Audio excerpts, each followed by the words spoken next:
గారు కరెక్టే కాదా? ఎవరు ఏమి ఎక్కువ కాదు.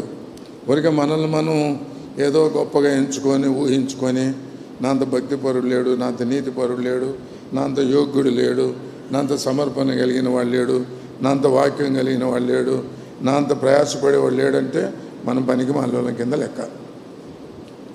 అది జ్ఞాపకం పెట్టుకోవాలి. దేవుని సంఘం ఎప్పుడు కూడా రెండింటిని బట్టి నష్టం కలుగుతుంది. ఒకటి స్వనీతి, రెండవది గర్వం.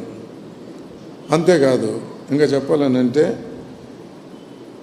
దేవుని సంఘంలో ప్రభు శిరస్వత్వం, ప్రభు యొక్క అధికారము, ప్రభు యొక్క జ్ఞానము, దాని తర్వాత ప్రభు యొక్క శక్తి కనుపరచబడాలి. అది సంఘం అంటే. సంఘం అంటే మనం చూపించుకునే దాని కొరకు కాదు.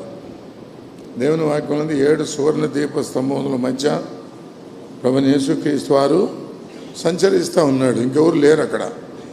ఇంకెవరన్నా ఉన్నారనుందా?